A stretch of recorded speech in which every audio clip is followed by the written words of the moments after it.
দাদা আপোনাৰ নামটো? মোৰ নাম ৰমেন দলে। এইটো আমাৰ চিলাপথাৰ জলসিঞ্চন বিভাগৰ পৰা যিটো পানী যোগান আঁচনি চলি আছে, ইয়াৰ পৰা আপুনি উপকৃত হৈছেনে? বহুত উপকৃত হৈছে।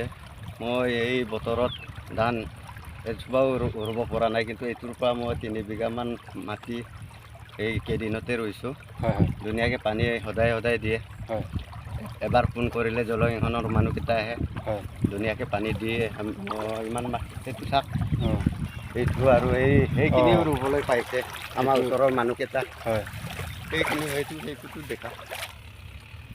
এইবোৰ চব জলসিঞ্চনৰ পানী যোগানৰ পৰাহে মানে সম্ভৱ হৈছে ন? সম্ভৱ হৈছে। হয়, আজি আৰু এই বাৰিষা মানে খেতিৰ পিছত আপুনি খৰালি খেতিও কৰে ইয়াত? খৰালি খেতি কৰোঁ মই ইয়াততো মোৰ 4 বছৰ হৈ গ'ল। হয়, ইয়াত মই কবি খেতি কৰা হয় আৰু চব্জি খেতি কৰোঁ। হয়, চব দিশৰ পৰা আৰু মানে এই ওচৰৰ পাজৰ গোটেই মানুহখিনি উপকৃত হৈছে ন? উপকৃত হৈছে আৰু। ঠিক আছে, থেংক ইউ। তোমাৰ নামটো? নমস্কাৰ, মোৰ নাম শ্ৰী নৰেন্দ্ৰ দলে। নৰেন্দ্ৰ দলে ন? অঁ আমাৰ Silapathar DTW scheme point number 2 হয় এইটো। অঁ ইয়াৰ পৰা তোমালোকে প্ৰতি বছৰে সা সুবিধাখিনি পাই আছানে? অঁ পাই আছোঁ।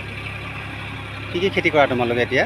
আমি বৰ্তমান এইটো যি খেতি কৰি আছোঁ, সেইটো আপোনালোকে বৰ্তমান দেখিয়ে পাইছোঁ। অঁ, ট্ৰেক্টৰ হাল বাই ট্ৰেক্টৰৰ পৰা আনি আমি আছা। হাল বাইখিনি খেতি কৰি আছোঁ, আৰু এনেকুৱা পানী দিয়াৰ কাৰণে বহুত আমি খেতি কৰিবলৈ সুবিধা পাই আছোঁ। হয়, আৰু খৰালি খেতিটো কৰা নে? খৰা খেতি কৰোঁ বাই। এতিয়া বাৰিষা ছিজন, বাৰিষাৰ খেতিটো কৰি আছোঁ। এইটো শেষ হোৱাৰ পিছত আৰু খৰালি খেতি কৰিম। মানে তোমালোকে ইয়াৰ পৰা উপকৃত হৈছা ন? অঁ, ঠিক আছে, থেংক ইউ।